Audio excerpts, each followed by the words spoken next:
السلام علیکم ورحمۃ اللہ وبرکاتہ۔ نحمده ونصلي على رسوله الكريم، اما بعد فاعوذ باللہ من الشیطان الرجیم، بسم اللہ الرحمن الرحیم۔ ان اللہ وملائکته یصلون علی النبی یا ایھا الذین آمنوا صلوا علیہ وسلموا تسلیما۔ اللهم صل على سيدنا مولانا محمد معدن الجود والكرم وآلہ الکرام وصحبہ الکریم وبارک وسلم۔ سورہ بقرہ کی 15 نمبر کی آیت، اللہ رب العزت ارشاد فرماتا ہے، اللہ یستہزئ بہم ویمدھم فی طغیانہم یعمہون۔ کنز ایمان میں اس کا ترجمہ حضور اعلیٰ حضرت علیہ الرحمٰن نے فرمایا کہ اللہ ان سے استہزاء فرماتا ہے جیسا کہ اس کی شان کے لائق ہے، اور انہیں ڈھیل دیتا ہے، مہلت دیتا ہے تاکہ اپنی سرکشی میں بھٹکتے رہیں۔ یعنی اللہ رب العزت ان کی ہنسی مذاق کا بدلہ، جو منافقین مسلمانوں کے ساتھ ہنسی کرتے ہیں، مذاق اڑاتے ہیں، ان ساری چیزوں کا بدلہ قیامت کے دن دے گا۔ اللہ رب العزت ابھی فوری طور پر فوراً ان منافقوں کے اوپر اپنا عذاب نازل نہیں فرماتا۔ اس کی وجہ یہ ہے کہ اللہ رب العزت انہیں مہلت دے رہا، ڈھیل دے رہا، تاکہ یہ ہدایت کو صحیح طریقے سے سمجھ لیں، اس کی پیروی کریں۔ اور ایک ڈھیل دینے کا مقصد یہ ہے کہ اپنی سرکشی میں بھٹکتے رہیں۔ تو یہاں پر استہزاء کا مطلب ہوتا ہے مذاق کرنا۔ اب اللہ رب العزت کی شان جو ہے، ظاہر سی بات ہے یہ مذاق جو ہے اللہ رب العزت اس سے پاک ہے۔ تو مفسرین کرام نے فرمایا کہ مذاق یہاں پر جو استہزاء ہے، اس سے مراد انہیں ذلیل کرنا۔ اللہ رب العزت منافقوں کو دنیا کے اندر ذلیل کر رہا ہے، اور آخرت میں ان لوگوں کو اور ذلیل و رسوا کرے۔ یعنی منافقین کو ایسا لگ رہا ہے بہت عزت والا ہے، مگر اللہ رب العزت نے ان کے راز کو فاش فرما دیا۔ اب منافقین یہ سمجھ رہے ہیں کہ ہم تو مومن ہیں، مگر جو مومن ہے حقیقت میں مصطفیٰ کریم کے صحابہ، انہیں پتہ چل گیا ہے کہ یہ حقیقت میں مومن نہیں، یہ دھوکہ دے رہے ہیں۔ تو ظاہر سی بات ہے مسلمانوں کی نظر میں ان کی کوئی عزت نہیں بلکہ ذلت ہے کہ یہ لوگ جھوٹ بول رہے ہیں۔ تو اللہ نے ان کا پردہ فاش فرما کر اس طریقے سے انہیں ذلیل فرمایا، اور قیامت کے دن تو ذلیل ہونا ہی ہے۔ دوسرا قول یہ ہے کہ کل قیامت کے دن جب محشر میں سارے لوگوں کو جمع کیا جائے، کفار و مشرکین ایک طرف ہوں گے، مسلمان ایک طرف ہوں گے، اللہ رب العزت اپنے نور کی تجلی سارے لوگوں پر ڈالے، تو مؤمنین جو ہے وہ اللہ کے نور کی تجلی پانے کے بعد سجدے میں چلے جائیں، اور جو منافقین ہیں وہ سجدے میں نہیں جا پائیں گے بلکہ ان کی جو کمر ہے وہ اٹک جائے گی۔ یعنی ایسا لگے گا کہ گویا ان کی کمر کو باندھ دیا گیا ہے، وہ سجدے میں جانے کی کوشش کریں گے اور نہیں جا پائیں گے۔ جیسے کسی انسان کو کمر کی تکلیف ہوتی ہے، وہ سجدہ نہیں کر پاتا۔ اللہ تعالیٰ ایسے مرض سے ہماری حفاظت فرمائے کہ وہ بندہ بالکل بولتے ہیں کمر اٹک جانا، یہ جو دکھتی ہے کمر وہ نہیں، بلکہ بالکل اٹک جانا کمر، کہ وہ بالکل گھوم ہی نہ سکے۔ ابھی تو الحمدللہ ہم اس کو موو کر سکتے، گھما سکتے ہیں، مگر اللہ رب العزت کل قیامت کے دن مسلمانوں کے اوپر اپنی تجلی فرمائے گا، وہ لوگ سجدے میں چلے جائیں، لیکن منافقین جو ہے ان کی کمر اٹک جائے۔ ظاہر سی بات ہے بہت سارے مسلمان سجدے میں ہوں گے، اور کچھ لوگ جو سجدے میں نہیں جا پائے، پتہ چل جائے گا اسے کہ کون پکا مومن ہے اور کون منافق ہے، کیونکہ جو سچا مومن ہے وہ سجدے میں چلا گیا، اور جو منافق ہے اس کی کمر اٹک گئی اور وہ بالکل سامنے نظر آ رہا۔ تو کل قیامت کے دن اللہ رب العزت ان کے ساتھ اس طریقے سے استہزاء فرمائے گا، یعنی انہیں ذلیل و رسوا فرمائے گا۔ اب ان لوگوں کو مفسرین کرام فرماتے ہیں کتوں کی طرح کھینچ کر کے جہنم کے گڑھے کے اندر ڈال دیا جائے۔ ان منافقین کو جو اپنے دل میں مصطفیٰ کریم سے نفاق رکھتے ہیں، مسلمانوں کے تعلق سے بغض و عداوت رکھتے ہیں۔ دوسری بات یہ بھی مراد ہے کہ اللہ رب العزت ان سے استہزاء فرماتا ہے، یعنی دنیا کے اندر مسلمان والے احکام کہ اگر یہ مرے کفن دفن بھی ہے، یہ مسلمان یعنی جو منافقین ہیں، مسلمان تو نہیں منافقین ہیں، مسجد میں آ سکتے ہیں، مسلمانوں کے ساتھ رہ سکتے ہیں، اگر یہ مر جائے تو کفن دفن وغیرہ ساری چیزیں، اور آخرت میں جب ان کا حساب ہوگا تو پھر ان کے کفر کے اعتبار سے ہوگا۔ کیوں؟ کیونکہ دل میں انہوں نے نفاق چھپا کر کے رکھا تھا، کفر چھپا کر کے رکھا۔ آپ دیکھیں یہاں دنیا میں معاملہ ایمان والا اور آخرت میں معاملہ کفر والا، یہ بھی استہزاء مفسرین کرام نے ذکر کیا ہے کہ جب ان کے ساتھ دنیا میں ایمان والا معاملہ ہو رہا ہے کہ ان کو مسجد میں آنے پر کوئی پابندی نہیں، مسلمانوں کے ساتھ رہ سکتے ہیں، ان کے جب یہ مر جائے تو کفن دفن قبر وغیرہ ساری چیزیں مسلمانوں کی طرح ہیں، یہ لوگ کیا سمجھ رہے ہیں کہ ہم پکے مسلمان ہیں اور ہمارا بالکل معاملہ جو ہے وہ کلیئر ہے۔ لیکن آخرت میں جب جائیں گے تو انہیں پتہ چلے گا کہ غلط بود ماں پنداشتے، یعنی جو کچھ ہم کر رہے تھے وہ غلط تھا، اور جو ہمارے ساتھ مسلمانوں والے معاملات ہو رہے تھے وہ ساری کی ساری چیزیں اللہ رب العزت کی جانب سے استہزاء تھی۔ آج ہمیں پتہ چلا کہ ہم غلط تھے، ہم نے جو کچھ کیا تھا وہ ساری چیزیں غلط تھیں۔ ایک بات یہاں پر مفسرین کرام نے ذکر کی ہے کہ منافقوں نے مسلمانوں کا مذاق اڑایا اور اللہ رب العزت نے جواب دیا۔ صوفیہ کرام فرماتے جب بندہ اللہ کا ہو جاتا ہے، فنا فی اللہ یعنی تصوف کا آخری مقام فنا فی اللہ، تو انسان کی حالت یہ ہوتی ہے کہ جسم اس کا ہوتا ہے مگر اسے اپنے وجود کا بالکل بھی پتہ نہیں چلتا۔ حضور مفتی اعظم ہند کے تعلق سے اور حضور خواجہ غریب نواز کے تعلق سے بھی کہ بسا اوقات آپ کے کمرے میں کوئی داخل ہوتا ہے رات کے وقت، سارے اعضاء بالکل الگ الگ پارٹس آف باڈی ہے وہ بالکل الگ الگ نظر آتے اور ہر عضو سے ہر پارٹ سے اللہ کی صدائیں، ایک اللہ والوں کی شان۔ تو یہ تصوف کا آخری مرحلہ ہے کہ جب بندہ فنا فی اللہ ہو جاتا ہے تو اس کا ہر کام رضائے الہی کے مطابق ہوتا ہے۔ اب اگر کوئی بندہ ایسے بندے کو تکلیف دیتا ہے، حدیث قدسی بھی ہے کہ من آذ علی من عاد علی ولی فقط اعظمتہ بالحرم، اور بندہ نوافل کے ذریعے میرا قرب حاصل کرتا رہتا ہے یہاں تک کہ میں اسے اپنا محبوب بنا لیتا ہوں، جب میں اسے اپنا محبوب بنا لیتا ہوں میں اس کا ہاتھ ہو جاتا ہوں جس سے پکڑتا ہے، میں اس کا پیر ہو جاتا ہوں جس سے چلتا ہے، وغیرہ وغیرہ حدیث قدسی، یعنی اس کا ہر کام اللہ کی رضا کے مطابق ہوتا ہے، اللہ رب العزت کا وہ محبوب بندہ ہو جاتا ہے۔ پھر آگے اللہ فرماتا ہے کہ جب ایسے بندے سے میرا کوئی اور بندہ دشمنی رکھتا ہے تو میں اپنے محبوب کا بدلہ اس سے لیتا ہوں، من عاد علی ولی فقط اعظمتہ بالحرب۔ مفسرین کرام فرماتے ہیں کہ صحابہ کرام کا بھی یہی حال تھا کہ فنا فی اللہ کے درجے پر وہ فائز تھے، یعنی اللہ کے محبوب بندے۔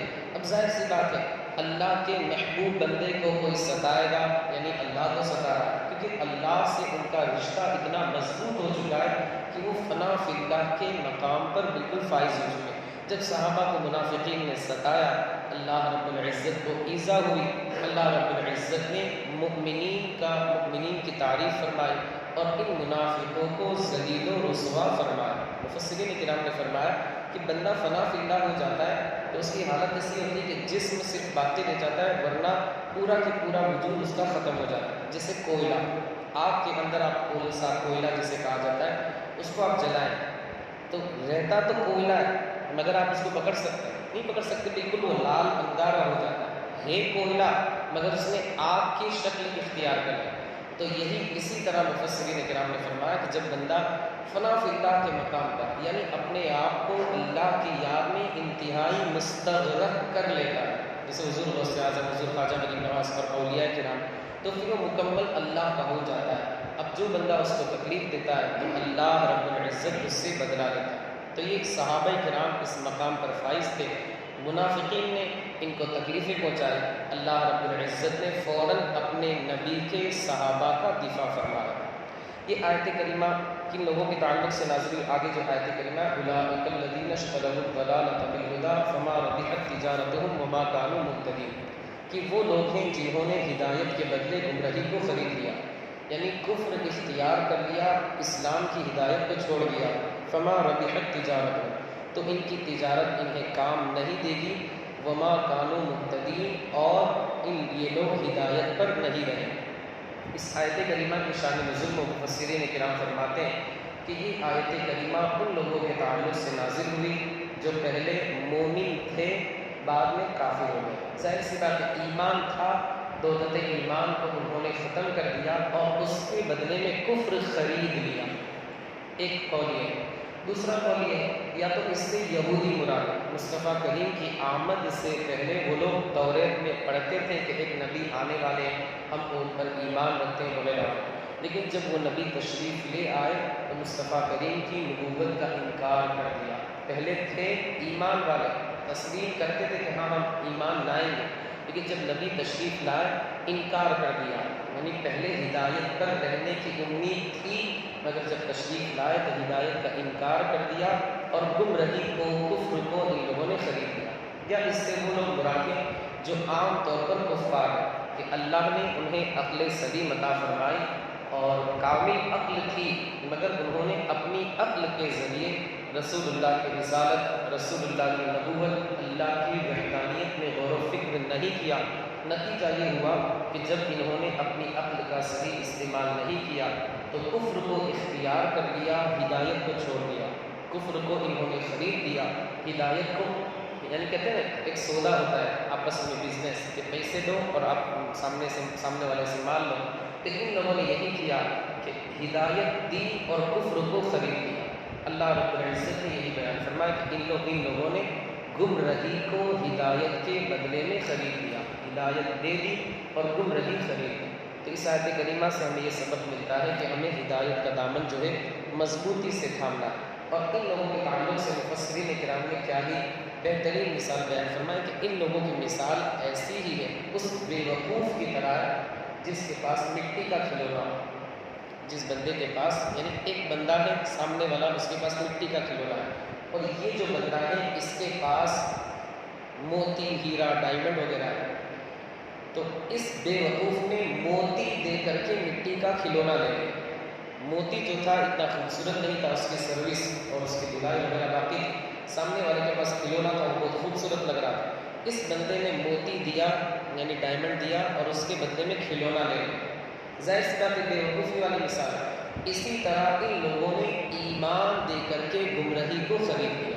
مفسرین کرام نے یہ کہاوت اور یہ مثال کے ذریعے سمجھایا کہ ان سے بڑا بے وقوف کوئی نہیں، ان سے بڑا بے وقوف کوئی نہیں کہ ان لوگوں نے دنیاوی منافع کو دیکھا، انہیں اختیار کر لیا، اور جو آخرت میں نفع ملنا تھا ایمان اختیار کر کے ان ساری چیزوں کو ان لوگوں نے فراموش کر دیا کہ متاع الدنیا قلیل والآخرۃ خیر وابقیٰ، کہ دنیا کی زندگی انتہائی مختصر، دنیا کا جو بھی نفع وغیرہ ہے وہ تھوڑا ہے اور آخرت کا جو نفع ہے بہت بہتر اور باقی رہنے والا ہے۔ آخری میں مفسرین کرام نے یہ بات بیان کی ہے کہ انسان کو اللہ نے دو چیزیں عطا فرمائی، ایک تو فطری صلاحیت، پیدائشی اللہ نے اسے مسلمان بنایا، حدیث پاک ہے کل مولود یولد علی الفطرۃ، ہر بچہ فطرت اسلامی پر پیدا ہوتا ہے، لیکن والدہ یہودان ہوں اور یمجسان ہوں الی آخر، لیکن اس کے والدین اسے یہودی بنا دیتے، نصرانی بنا دیتے، مجوسی بنا دیتے۔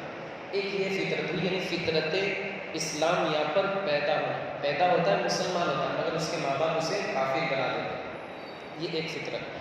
دوسری جو فطرت ہے وہ کسبی، یعنی بندہ محنت کر کے ہدایت حاصل کرے، رسول اللہ کی رسالت کو مانے، نبوت کو مانے، اسے کہا جاتا ہے کسبی، یعنی محنت کر کے ہدایت حاصل کرنا۔ انسان کے مسلمان ہونے کے لیے دونوں ضروری ہیں، کیونکہ صرف بندہ پیدا مسلمان ہوا مگر آگے چل کر کے کفر اختیار کر لیا، ظاہر سی بات ہے کافر ہو جائے، اور اگر بندہ پیدائشی مسلمان تھا آگے جا کر کے مسلمان نہیں ہوا تو اس کا معاملہ گڑبڑ۔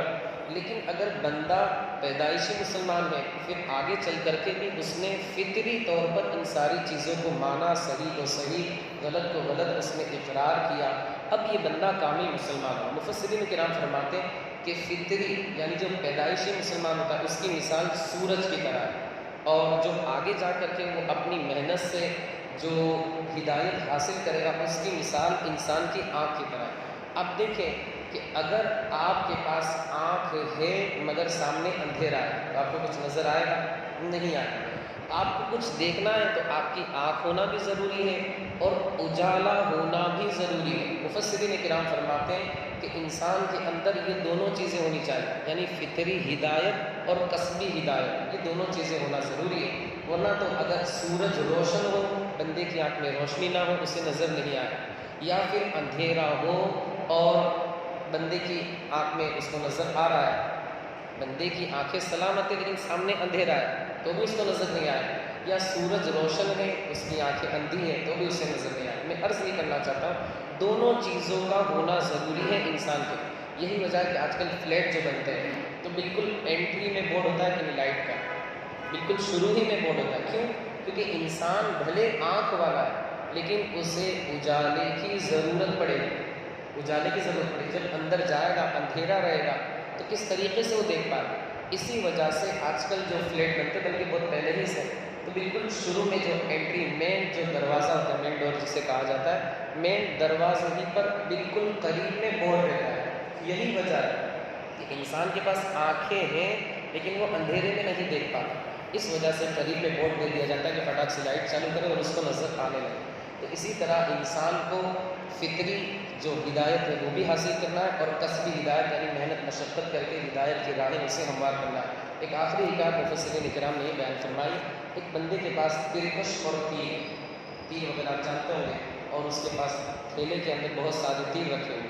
اس نے ایک پرندے کو دیکھا کہ جا رہا ہے۔ اب یہ جو بے وقوف اتنا بے وقوف ہے، پرندے کو تیر نہیں مارا، جو اس پرندے کا زمین کے اوپر سایہ ہے اس کو وہ تیر مارے جا یہاں تک کہ اس کے تھیلے میں جتنے تیر تھے وہ سارے کے سارے ختم ہو گئے۔ اب وہ آیا ایک بندے سے، اس نے کہا کہ میرے پاس جتنے تیر تھے وہ ختم ہو گئے مگر وہ جو پرندہ تھا اس کا شکار میں نہیں کر پایا۔ اس نے پوچھا کیسے نہیں کر پایا؟ بولے میں جو اس کا سایہ تھا میں اسی کے اوپر تیر چلا رہا تھا۔ اس نے کہا تو انتہائی بے وقوف، کیونکہ تیر جو چلایا جاتا ہے وہ سائے کے اوپر نہیں چلایا جاتا بلکہ جو اصل چیز ہوتی ہے اس کے اوپر چلایا جاتا ہے۔ تو تو نے سارے تیر برباد کر دیے اور تجھے تیرا مقصد حاصل نہیں ہوا۔ مفسرین کرام فرماتے ہیں کہ یہی حال منافقوں کا ہے کہ انہوں نے دنیا کو سب کچھ سمجھ کر کے دنیا ہی کو انہوں نے مقصد بنا لیا اور آخرت کو انہوں نے فراموش کر دیا۔ تیر جو چلایا سائے کے اوپر چلایا، یعنی دنیا کو سب کچھ سمجھ کر کے دنیا کو سب کچھ یہ لوگ سمجھ بیٹھے، دنیا کو انہوں نے مقصد بنا لیا، اور جو اصل چیز تھی جو پرندہ یعنی جو آخرت، انہوں نے اس کو بالکل فراموش کر دیا۔ نتیجہ یہ ہوا خسرت دنیا والآخرہ ذالک هو الخسران المبین۔ دنیا میں بھی یہ لوگ خسارے میں ہیں، آخرت میں بھی خسارے میں، اور یہ انتہائی کھلا ہوا گھاٹا ہے، کھلا ہوا نقصان ہے۔ تو ہمیں ان آیات سے یہ سبق حاصل ہوتا ہے کہ نفاق وغیرہ سے ہمیں اپنے آپ کو بچانا ہے، اپنے گھر والوں کو بچانا ہے۔ یہ بہت بری آفت ہے۔ دوسری بات کہ دنیا کے دھوکے میں، رنگینیوں میں ہمیں نہیں آنا ہے، اور جتنا ہمیں حکم دیا گیا ہے دنیا وغیرہ کے تعلق سے اس کے مطابق ہمیں دنیا سے ہمیں تعلق رکھنا ہے، ورنہ اس کے علاوہ انسان کو دنیا جو ہے گمراہ کر دیتی ہے، غافل کر دیتی ہے۔ یہ مختصر سا درس تھا۔ مولا عز و جل ہمیں آپ کو اور ساری دنیا کے خوش عقیدہ مسلمانوں کو اس پر عمل کرنے کی توفیق رفیق عطا فرمائے۔ مولا جو کچھ بیان ہوا اس کے بیان کرنے میں مجھ سے جو بھی غلطی لغزش خطا خامی ہوئی اپنے حبیب کے صدقے مجھ سے معاف فرما، اس کی برکتوں سے ہمیں مالا مال فرما۔ مولا قرآن ہمیں پڑھنے اور قرآن سمجھنے کی توفیق عطا فرما، قرآن پر عمل کرنے کی توفیق عطا فرما۔ مولا عز و جل قرآن کریم کے صدقے میں ہماری بے حساب مغفرت فرما، ہمارے ان بھائیوں نے درس میں شرکت کی انہیں جزائے خیر عطا فرما، ان کی مشکلات کو آسان فرما، ان کی کمائی میں، کاروبار میں، تجارت میں، رزق حلال میں خوب سے خوب تر برکتیں عطا فرما۔ اے مولا عز و جل حجاج کرام کے قافلے جا رہے، حاجیوں کے قافلے جا رہے، حسرت بھری نگاہوں سے ہم دیکھتے ہیں، مولا عز و جل ہمیں بھی حج بیت اللہ کی سعادتوں سے مالا مال فرما۔ مولا عز و جل ہمیں بھی مینا میں ٹھہرنا نصیب فرما، مزدلفہ میں قیام کرنا نصیب فرما، عرفات میں ٹھہرنا نصیب فرما۔ مولا عز و جل ہمارے ان بھائیوں کو اپنے حبیب کے در کی مقبول حاضری نصیب فرما، ان کی کمائی میں، کاروبار میں، تجارت میں، رزق حلال میں خوب سے خوب تر برکتیں عطا فرما۔ وصلی اللہ تعالی علی خیر خلقہ ونور عرشہ سیدنا مولانا محمد وعلی آلہ واصحابہ اجمعین برحمتک یا ارحم